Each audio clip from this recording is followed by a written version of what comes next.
어떤 교회가 있습니다. 훌륭한 담임 목사님께서 오랜 시간 동안 목회를 잘 하셨어요. 그 결과 불안정하던 교회가 점점 안정되고 성도 수도 점점 늘어가고 교회 건물도 짓고 그 교회가 점점 부흥하게 되었습니다. 우리 교회가 이렇게 되었으면 좋겠습니다. 그런데 갑자기 장로님들 몇몇 분들이 목사님을 찾아왔어요. 그리고 말합니다. 목사님, 이번 달로 죄송하지만 사임해 주시기를 바랍니다. 우리는 목사님 대신 좀 더 유능한 대기업 CEO 출신의 지도자를 모시기로 했습니다. 이제 목사님처럼 고리타분하게 목회하는 시대는 지났습니다. 이제 교회도 현대적인 대기업처럼 운영해야 됩니다. 그래서 앞으로 우리 교회는 대기업 CEO 출신의 지도자를 모시려고 합니다. 그 목사님은 그런 장로님들과 성도들의 요구가 하나님의 뜻이 아니라고 말했지만 장로님들과 그리고 몇몇 성도들도 함께 가세해서 목사님에게 교회를 위해서 자리를 비켜달라고 계속 요구했어요. 교회가 분란이 일어날 것 같고 깨질 것 같아서 목사님과는 할 수 없이 사임을 결정하고 은퇴 예배를 드리게 됐습니다. 그리고 그 은퇴 예배 자리에 그 목사님의 마음이 얼마나 아프겠습니까? 아마 찢어지는 것 같은 고통이 그 마음에 있었을 겁니다. 그리고 교회와 성도들에 대한 배신감도 그 마음에 들겠죠. 여러분 너무 심각하게 들을 필요는 없고, 이 이야기는 제가 오늘 우리가 읽은 이 본문의 내용을 배경으로 지어낸 이야기입니다. 그 교회가 이스라엘 백성이라면 그 교회 목사님은 사무엘과 같습니다. 실제로 이런 일이 일어났습니다. 사무엘은 어릴 때부터 이스라엘의 영적 지도자로서 한평생 충성스럽게 그 나라와 민족을 잘 섬겼습니다. 정말 담임 목사와 같은 역할을 충성스럽게 감당했죠. 그러던 어느 날 이스라엘 백성들과 장로들이 사무엘을 찾아옵니다. 실제로 요구합니다. 우리는 더 이상 하나님을 왕으로 모신 나라를 원치 않습니다. 우리들에게 이웃 나라들처럼 왕을 세워주십시오. 하나님의 왕이 되시고 선지자가 말씀을 전해서 나라를 다스리는 것 우리 원치 않습니다. 우리도 다른 나라들처럼, 이웃 나라들처럼 인간 왕이 세워지고 그 왕이 나라를 통치하는 그런 시대를 이제 열고 싶습니다. 말하자면 이스라엘 백성들은 하나님의 왕되심을 거절하는 것이죠. 그리고 이제 하나님께서 선지자에게 말씀하시고 선지자는 그 말씀을 받아서 백성들에게 전하는 그런 방식을 거절하고 하나님의 왕되심도 거절하는 것이고 사무엘 선지자의 선지자 역할도 사실은 거절하는 그런 요청이었던 것입니다. 사실 이 이스라엘 백성들의 요구 앞에 하나님도 매우 슬퍼하고 분노하시고 사무엘도 전혀 그 요구를 기뻐하지 않습니다. 이게 하나님의 뜻이 아니라고 말해도 백성들은 안하무인입니다. 계속해서 왕을 요구하고, 그래서 사무엘은 몇 가지 조건을 내걸고 그들의 요구를 들어주기로 합니다. 그리고 이제 은퇴하게 됩니다. 오늘 우리가 읽은 이 본문의 말씀은 그 은퇴 자리에서 사무엘이 행한 설교 내용 중 한 부분이에요.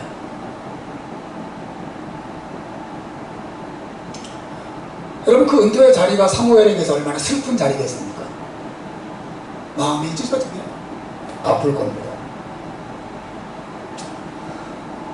그런데 이 내용을 가만히 보시면 그렇게 마음 아프고 슬프고 괴롭고 마음에 분노가 일어나고 배신감에 흔들리는 그런 마음임에도 불구하고 사무엘은 그의 설교 속에서 이스라엘 백성들을 위한 한 가지 놀라운 약속을 주고 있습니다. 그 약속의 내용은 크게 두 가지로 이루어지는데, 하나는 내가 하나님의 선하시고 의로운 말씀을 변함없이 여러분들에게 충성스럽게 가르치겠습니다 라고 하는 약속이고, 마지막 두 번째 약속은 나는 여러분들을 위해서 기도하기를 쉬는 죄를 범하지 않겠습니다 라고 하는 것입니다. 놀라운 약속이죠. 여러분 다시 한번 본문을 읽어보십시오. 한번 따라서 하십시오. 나는 너희를 위하여 기도하기를 쉬는 죄를 여호와 앞에 결단코 범하지 아니하고. 여러분, 이것이 은퇴하는 자리에서 자기 마음에 상처를 입히고 하나님의 하나님을 분노하게 하신 그 백성들을 향해서 사무엘이 주는 약속의 내용입니다. 저는 오늘 특히 이 기도에 대한 사무엘의 약속에 관심이 있어요. 저는 여러분을 위해서 기도하기를 쉬는 죄를 여호와 앞에서 결단코 범하지 않을 것입니다 라고 말합니다. 여러분, 이 내용 안에는 우리 신자들이 기도를 어떤 자세로 대해야 되는지에 대한 교훈이 잘 들어있어요. 오늘날 신자들이 기도하는 일에 게으른 것은 사무엘이 주고 있는 바로 이 교훈 내용을 제대로 이해하지 못하기 때문에 그렇습니다. 또 이 교훈들을 믿음으로 받아들이지 않고 있기 때문에 신자들이 기도하지 않는 것이에요.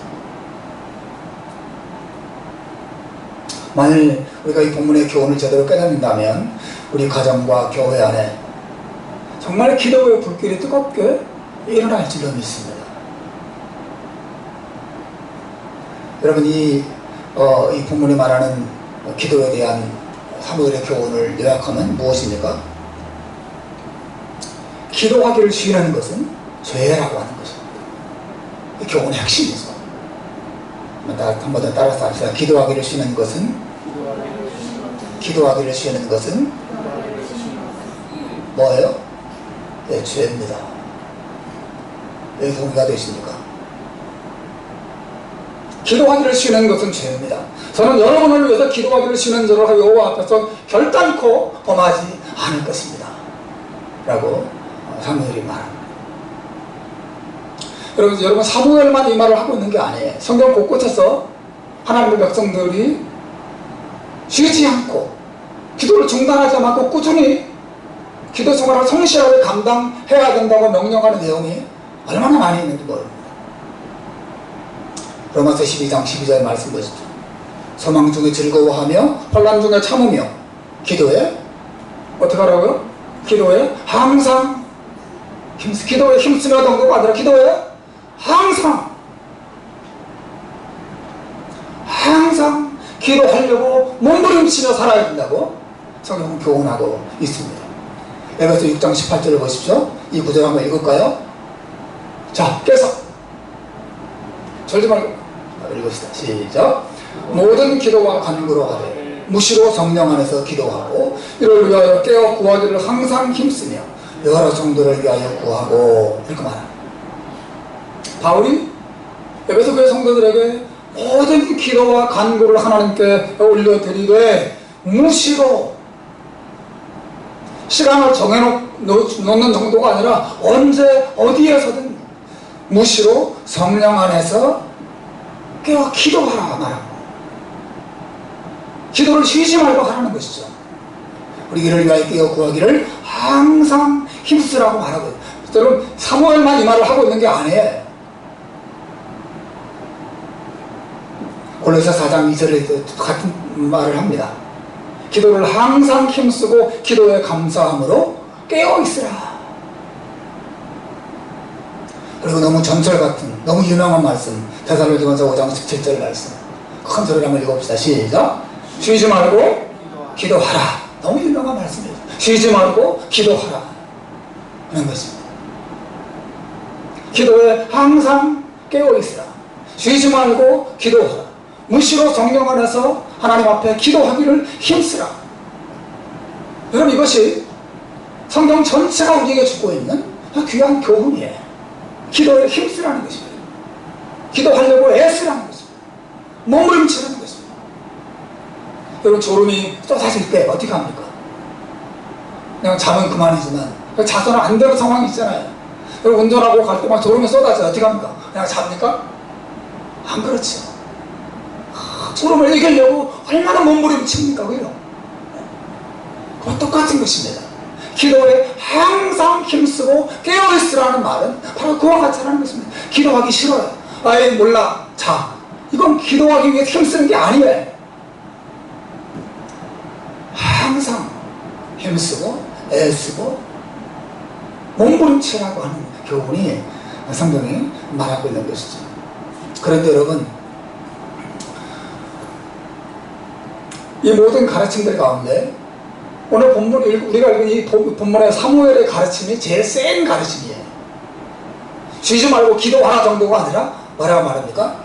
쉬지 않고 기도하는 것은, 아니, 기도를 쉬는 것, 기도를 중단하는 것은 뭐예요? 죄라! 그걸 말하고 있습니다. 굉장히 강력한 말씀입니다. 나는 하나님 앞에 그 죄를 범하지 않겠다. 도둑질도 죄죠. 강도질도 죄입니다. 거짓말하는 것도 죄예요. 살인도 죄예요.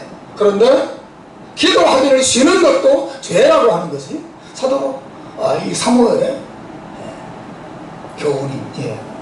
하나님께서 그 말을 하나님의 말씀에 두게 하셔서 여기 기록하신 것입니다. 기도하기를 쉬는 것은 죄다. 많은 사람들이 기도하기를 쉬는 것이 인간의 연약함 때문이다. 기도하기를 쉬는 것이 인간의 피곤함 때문이다. 기도하기를 쉬는 것은 피치 못해서 어쩔 수 없는 상황이다. 이렇게 적당하게 핑계하고 덮고 넘어가는 경우가 많이 있습니다. 여러분, 성경이 뭐라고 말하고 있습니까? 기도하기를 쉬는 것은 죄라고 말하고 있습니다. 오늘 제 설교의 핵심은 뭐냐면, 기도하는 것을 중단하고 쉬는 것이 왜 죄인가를 여러분에게 설교하려고 합니다. 왜 그게 죄지? 쉴 수도 있지. 그걸 좀 못할 수도 있지. 안 되는 걸 어쩌란 말이야. 바쁜데 어쩌라고. 여러분, 기도하기를 쉬는 것이 왜 죄입니까? 첫째는 죄인을 위해서 기도하는 것이 하나님의 뜻이기 때문에 그렇습니다.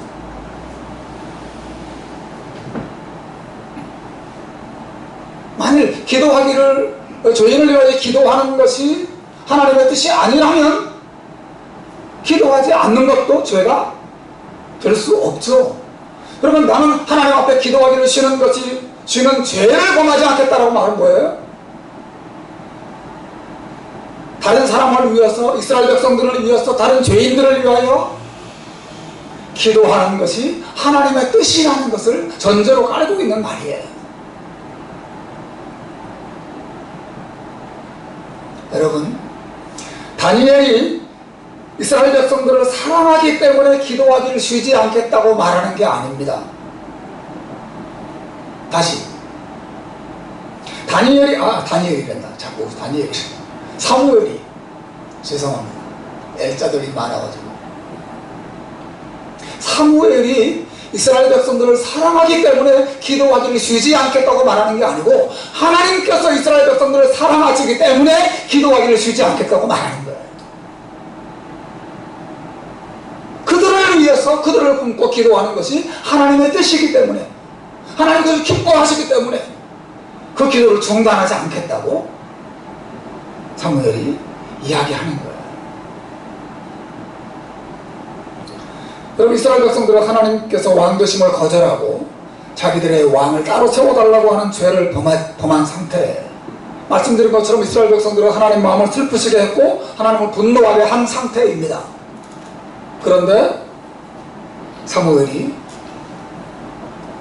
오늘 본문 23절을 읽었는데 그 앞에, 바로 앞에 22절에서 하나님의 마음을 이렇게 소개하고 있습니다. 읽어보겠습니다. 시작. 여호와께서는 너희를 자기 백성으로 삼으신 것을 기뻐하셨으므로 여호와께서는 그의 크신 이름을 위해서라도 자기 백성을 버리지 않을 것이다. 이게 무슨 말입니까? 좀 이상한 말 아닙니까? 여호와께서는 너희를 자기 백성으로 삼으시고 기뻐하셨기 때문에 자기의 큰 이름을 위해서라도, 자기 명예를 위해서라도 너희를 절대로 버리지 않을 거야, 이 말을 하고 있습니다. 그들이 범죄하고, 그들이 하나님의 왕층을 거절하고, 하나님께 등을 돌리고, 하나님 마음을 아프게 하고, 하나님을 실망시켰음에도 불구하고 하나님은 너희를 버리지 않고 너희를 여전히 변함없이 자기 백성으로 여겨주실 거야. 이게 22절이 나오고 그 다음에 23절이 나오는 겁니다. 그래서 나는 너희를 위하여 기도하기를 주는 자를 여호와 앞에 결단토법하지 않겠다. 이 말이 무슨 말입니까, 여러분? 이것은 이 말을 원문 그대로 해석하면 이런 거예요. 심지어 하나님께서는 내가 너희를 위해서 기도하기 쉬는 것을 금지하신다, 금하신다. 너희들이 죄를 짓고 너희들이 하나님을 실망시키고 너희들이 하나님 마음을 아프게 해도 하나님은 여전히 너희를 사랑하시기 때문에, 나도 하나님은 내가 너희를 위하여 기도하기 중단하는 것을 하나님은 금지하신다. 하나님은 원치 않는다. 너희들의 연약하고 더러운 죄의 모습에도 불구하고 하나님은 내가 너희를 위해서 지속적으로 기도하는 걸 기뻐하신다는 것입니다. 이게 얼마나 놀라운 말입니까? 이게 하나님의 마음이에요. 하나님의 뜻은 너희들의 모든 죄와 허물에도 불구하고 여전히 너희를 자기 백성으로 사랑하시고 그리고 자기 백성으로 여겨주신다는 거예요. 그런데 내가 만일 너희를 위해서 이렇게 하는 기도를 중단한다면 나는 하나님이 여전히 사랑하고 아끼는 그 백성을 포기하는 것이고, 도리어 하나님 마음을 더 아프게 하는 죄를 내가 범하는 것입니다.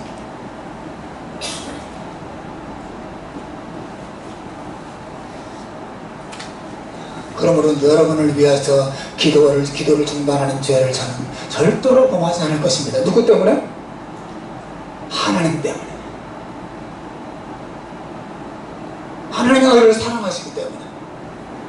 반대로 생각하시면 안 돼요. 하나님이 너희를 굉장히 미워하시기 때문에 나라도 깨어 기도해서 하나님 제발 미워하지 말아주세요, 이렇게 하나님께 사정하기 위해서 기도하는 게 아니에요. 반대. 하나님 너희를 여전히 사랑하시고 너희를 축복하시길 원하시기 때문에 너희를 위한 내 기도를 중단할 수가 없다. 그럼 내가 도리어 맞을 거다. 나는 기도해야 된다. 나는 절대로 하나님 마음을 아프게 하는, 너희를 위해서 기도를 중단함으로써 하나님 마음을 아프게 하는 죄를 절대로 저지르지 않겠다라고 하는 것이 이 사무엘의 마음이에요. 여러분, 기도는 사랑입니다. 기도는 축복하는 거예요. 그래서 기도를 중단하는 것은 사랑을 끊는 것이고 축복을 멈추는 것입니다. 심지어 그 대상이 이스라엘 백성들처럼 죄인이라 하더라도 마찬가지예요.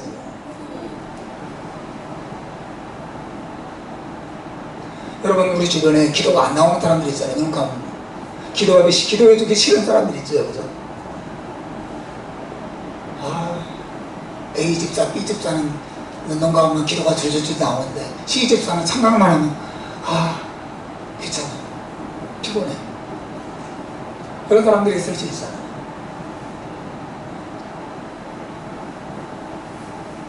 이런 것도 하나님의 뜻이 아니에요.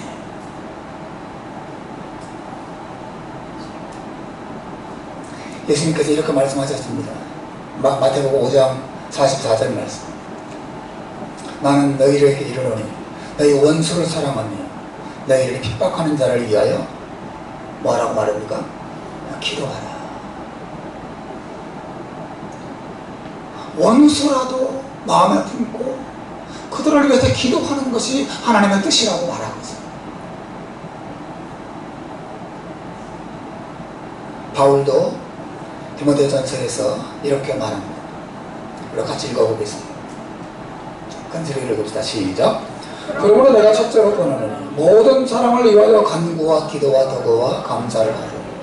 이것이 우리 구주 하나님 앞에 선하고 받으실 만한 것입니다. 하나님 모든 사람이 구원을 받으며 진리를 아는 데 이르기를 원하십니다. 이게 하나님의 마음. 사도 바울이 모든 사람을 위해서 기도합니다. 그들이 진리를 알고 그들이 하나님을 알고 그들이 구원받기를 하나님이 원하셨기 때문에 너희들 그들을 품고 깨어 기도하는 것이 하나님의 뜻이라는 거죠.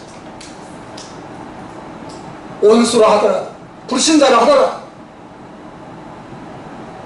심지어 북한의 김정은이라 하더라도, 심지어 이슬람이라 하더라도 우리가 그들을 품고 하나님 앞에 깨어 기도하는 것이, 그리고 그들이 구원받고 그들이 변화되고 그들이 새로워지도록 간구하는 것이 하나님의 뜻이라고 성경은 이야기하고 있어요. 그게 하나님의 마음이에요. 우리가 기도를 중단한다는 것은 무엇입니까? 이 하나님의 마음을 욕되게 하는 것이에요. 하나님 아프게 하는 것이에요. 우리가 하나님께 범죄하는 것입니다. 사무엘이 이 마음을 알고 있는 것입니다. 하나님은 너희를 하나없이 자기 백성으로 여기십니다. 너희들이 비록 죄를 지었고 비록 연약하고 비록 엉망진창의 그런 인생에 지나지 않지만 하나님 하나없이 너희를 사랑하십니다. 그러므로 나는 너희를 위해서 기도하기를 중단하는 자를 범할 수가 없다.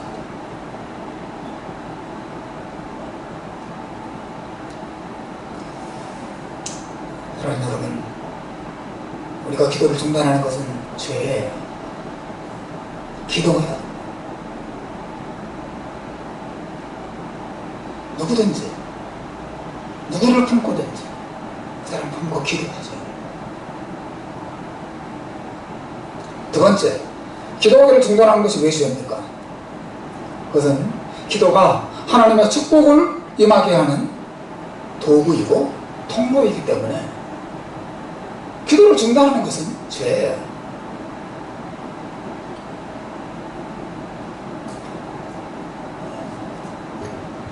종종 생수를 사서 마시고 넣어서 얻어서 마시기도, 제가 마시고 온 생수 중에서 제일 정말 너무 맛있다 라고 느낀 거는, 혹시 우리나라 그 제주산 그 생수가 제일 맛있는 것 같아요. 제가 마시고 정말 깨끗하고 그렇게 맛있어요. 어떻게 물맛이 이렇게 좋을까, 그런 생각이 마실 때마다 듭니다. 여러분, 하나님은 가장 맑고 가장 깨끗한 축복의 저수지와 같아요.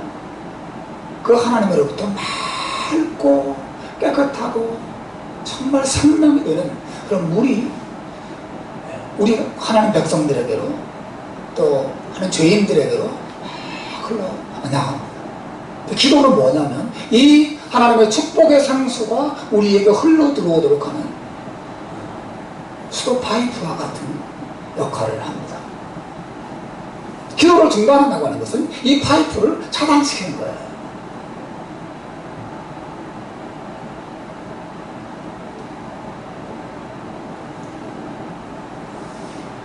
하나님께서 우리의 삶을 축복하시려고, 우리의 삶을 복되게 하시려는 굉장히 아름답고 놀라운 계획을 가지고 계세요. 그런데 그 계획은 기도를 통해서 이루어지도록 하나님이 하셨어요. 그게 하나님의 일반적인 방식입니다.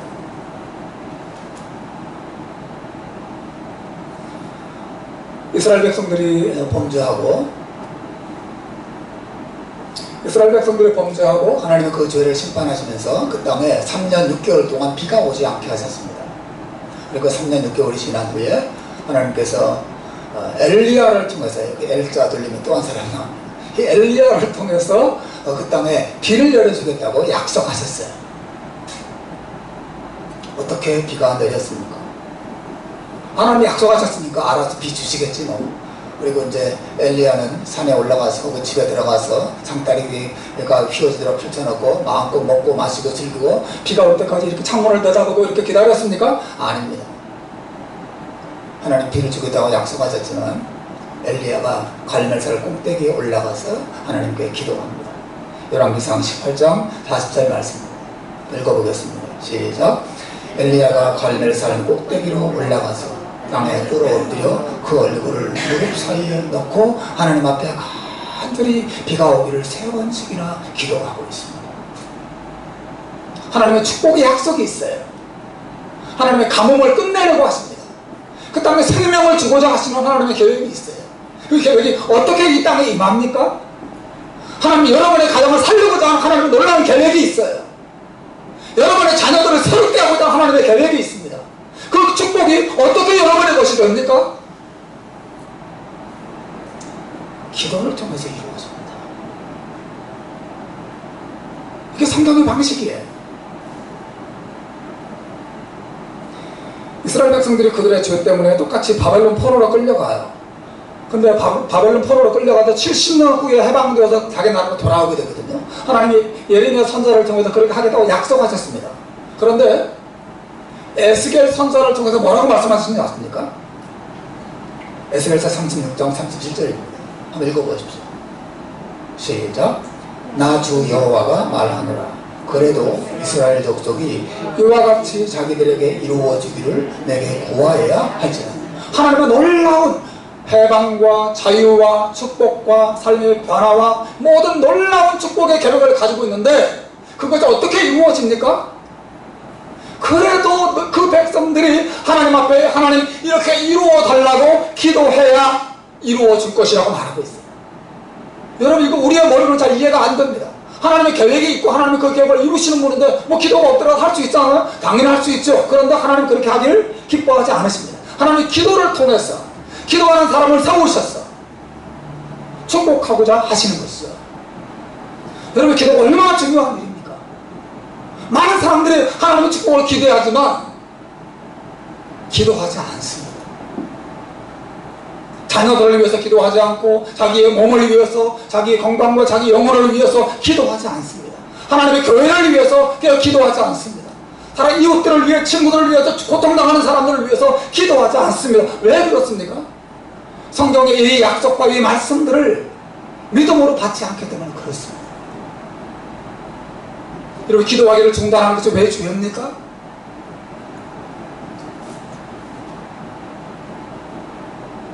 하나님의 축복의 통로를 나의 게으름과 나의 불신앙으로 스스로 차단시키는 것 때문에 그 죄예요. 악을 행하는 것입니다.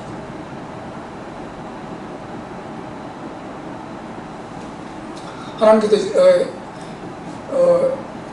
예수님의 제자들에게 예수님께서 자기 제자들에게 이 땅에 하늘로 예수님이 승천하시기 전에 그 제자들에게 이 땅에 성령을 보내겠다고 약속하셨습니다.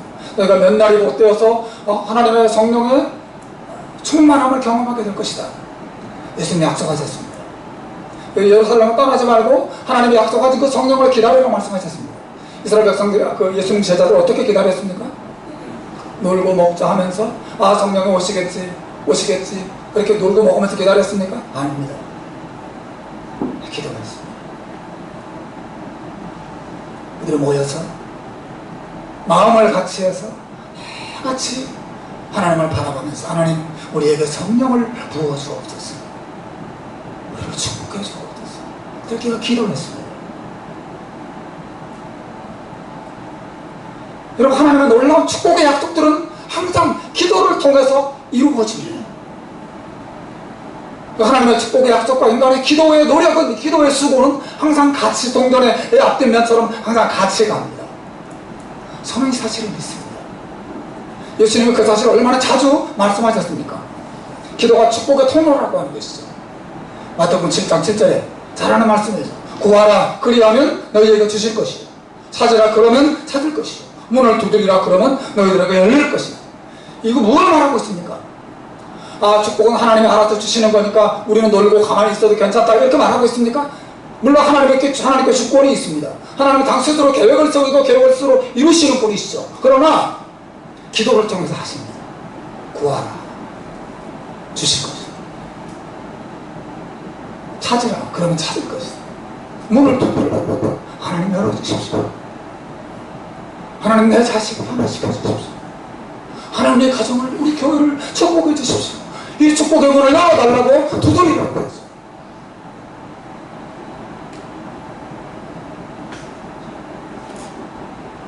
요한복음 14장 13절에서 예수님이 얼마나 강력하게 약속하십니까? 이 구절 한번 읽읍시다. 시작. 너희가 내 이름으로 무엇을 구하든지 내가 시행하리라. 믿으시길 바랍니다. 내가 내 이름으로 무엇을 구하든지 내가 이룰 것이다. 그러므로 여러분, 어떤 사람을 위해서 기도하기를 중단하는 것은 하나님의 축복의 통로를 다시 말하지만 스스로 차단시키는 거예요. 하나님의 뜻이 이루어지지 못하도록 막는 것입니다. 그러므로 그것은 죄예요. 기도해야 돼요.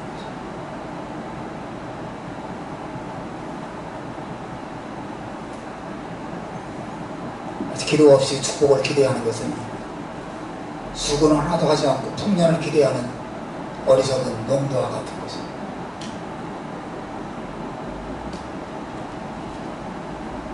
마지막으로 기도하기를 쉬는 것이 죄가 되는 이유가 있습니다. 그것은 하나님 앞에서 배은망덕한 행위이기 때문에 그래요. 기도하기를 쉬는 것은 배은망덕한 행위예요. 배은망덕이 뭐예요? 배은망덕. 그래서 우리 젊은 친구들은 배은망덕이라는 말을 아는 사람도 이것을 모르는 사람도 있겠지만, 배은망덕을 현대어로 바꾸면 먹튀 들어보셨죠? 네? 먹고 튀는 놈, 먹튀.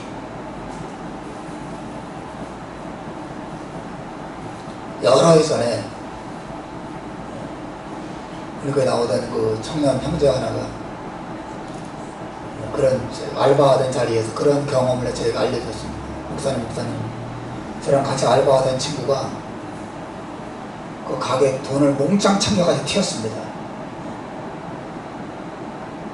유학생이어서 어떤 회사에서 그 유학생을 알바로 고용을 했죠.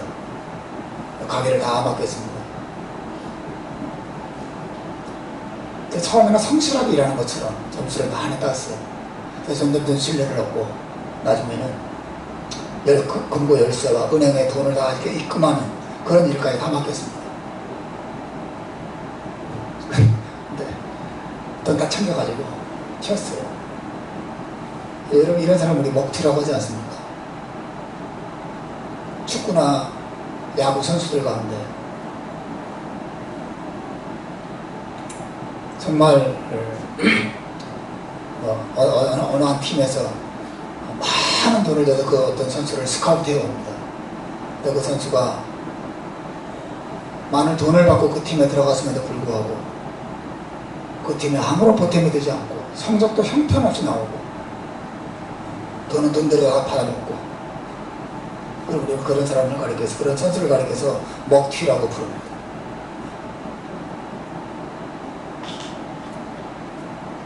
여러분, 기도하기를 쉬는 것은 우리 신자들이 하나님께 범하는 대표적인 먹튀의 죄예요. 왜냐하면 우리 신자들은 예수님의 기도 때문에 구원받고 예수님의 기도 때문에 살아가고 예수님의 기도 때문에 하나님의 복을 받는 자이기 때문에 그렇습니다.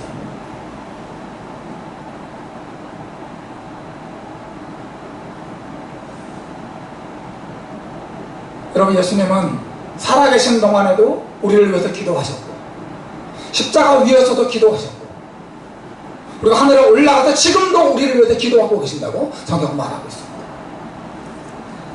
여러분, 요한복음 17장 20절에 보면 예수님께서 이 땅에 살아계시는 동안 어떻게 기도하시는 걸 보십시오. 같이 읽겠습니다. 시작. 내가 비웃는 것은 이 사람들만 위함이 아니요 또 저희 말을 인하여 나를 믿는 사람들도 위함이니.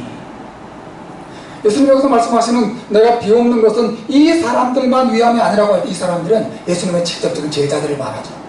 그런데 예수님의 기도 대상은 예수님의 제자들만이 아니라 그들의 말을 통해서 예수님을 믿게 될 후대의 사람들을 위해서도 내가 하나님 앞에 기도합니다. 이렇게 예수님 말하고 있어요.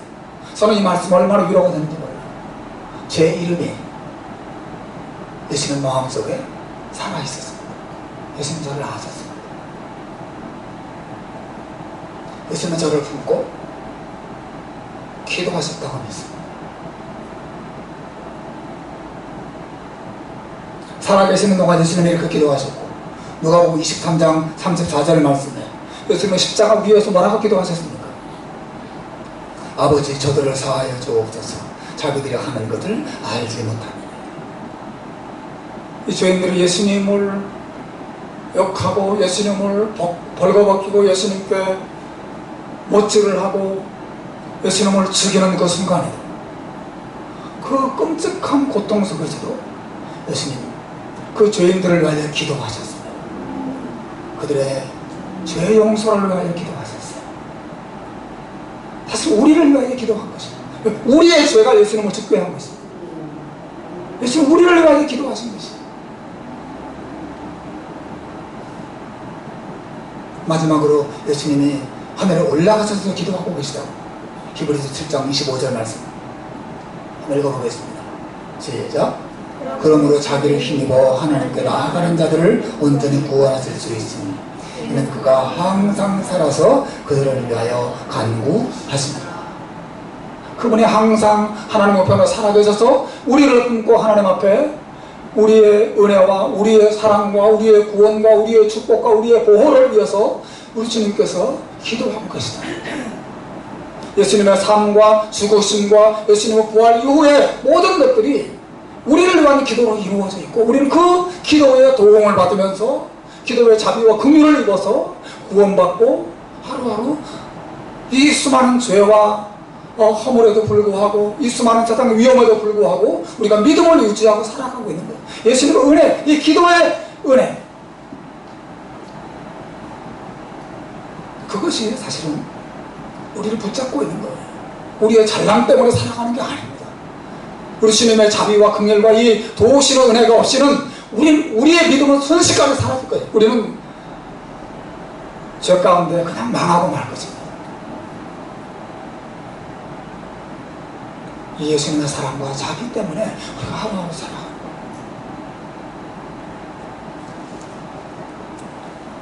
사무엘도 그 사실을 잘 알고 있었을 거예요. 사무엘 자신도 한없는 하나님의 은혜와 사랑을 입어서 내가 살고 있으므로 그렇게 은혜를 입은 자로서 다른 사람을 위해서 하나님의 은혜가 임하도록 기도하지 않는다는 것이 대표적인 먹튀라는 사실을 사무엘도 알고 있었을 거예요. 기도하기를 지지 않는 죄를 하나님께 범하지 않겠다고 말하고 있는 것이죠.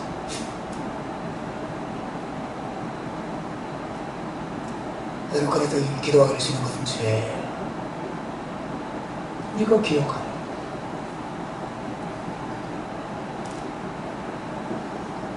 야고보서 기자가 우리에게 이렇게 권면합니다. 병 낫기를 위하여 서로 기도하라. 다시 말하면 다른 사람을 위해서 기도해 주라는 거죠. 기도해 주라는 거죠.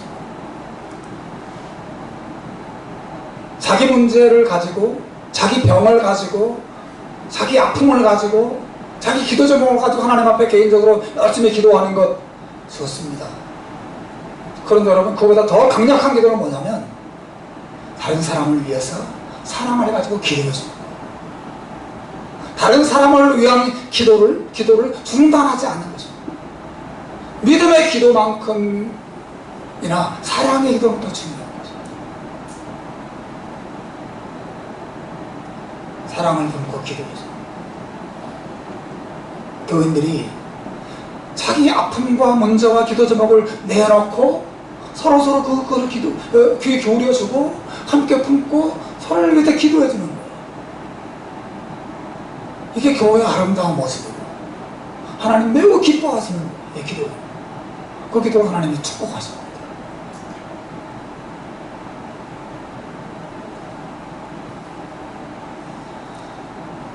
우리는 예수님의 은혜로 구원받은 자들이 그리고 지금도 그 은혜로 하루하루 하나님의 복을 누리며 살고 있습니다. 우리를 향한 하나님의 뜻은 우리도 하나님의 뜻을 위해서 또 다른 사람들을 위해서 그 뜻이 이루어지기 위해서 기도하는 사람이 되는 것입니다.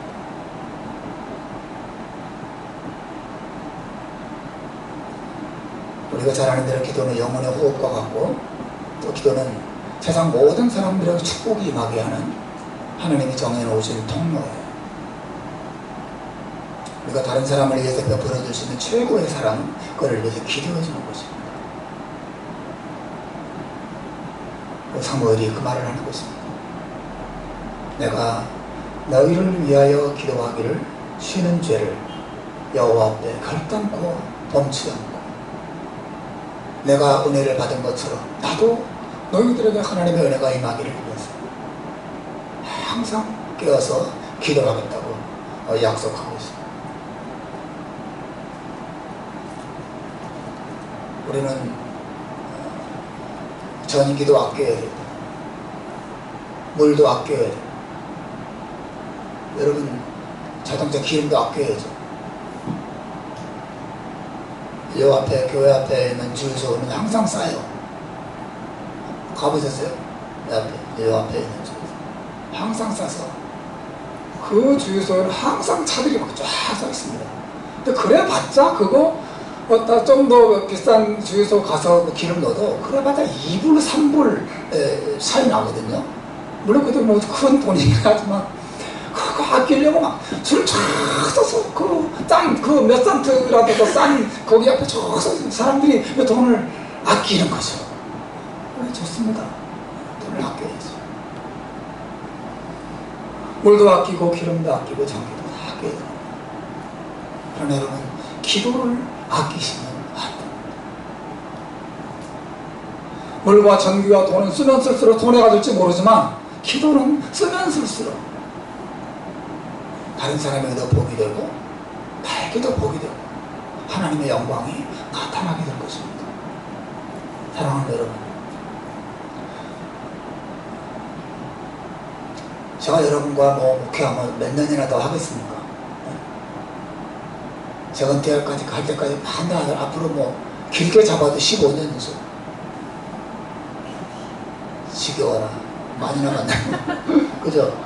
나야 괜찮은데 여러분이 힘들지 않을까요? 여러분에게 아무 욕심이 없습니다. 제 마음은 여러분 정말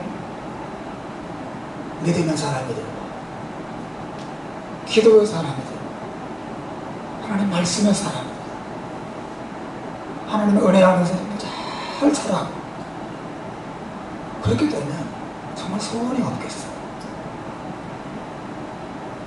여러분을 향한 사실 저의 마음은 여러분을 향한 하나님의 마음에 비하면 아무것도 아니에요. 우리 주님은 우리가 우리의 유익을 위해서나 가정과 우리 주변 사람들의 유익을 위해서 정말 깨어서 기도하는 사람이 되기를 원하십니다.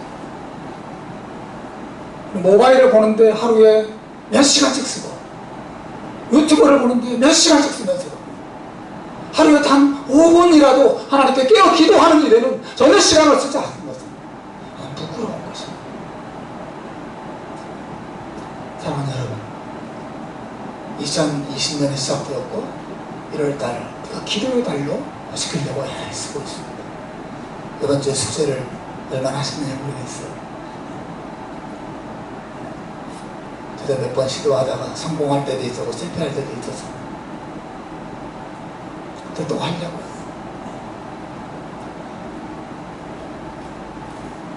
이제 1월달 얼마 남지 않았는데 이번 주 숙제는 뭐냐면 한 사람을 위해서 하루 5분씩 기도하기입니다.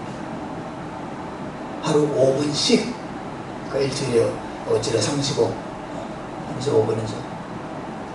누구든 괜찮습니다. 한 사람을 품고 그 사람을 위해서 하루 5분이라도 내가 기도하리라. 꼭 사람이 아니어도 돼요. 장사를 위해서라도 기도하십시오. 건강을 위해서라도 기도하십시오. 어떤 계획을 위해서라도 기도하십시오. 하루 5분씩 기도합니다. 여러분 그게 5분이 10분이 되고 10분이 30분이 되는 거예요. 그런데 삶의 변화가 일어나는 것입니다. 이런 작은 순종이 없이는 설교를 그냥 밑받은 독에 물 붓는 것도 지나지 않습니다. 이 말씀에 이 말씀에 겨우 내가 받아서 너가 기도하는 한 해를 만들어 가리라.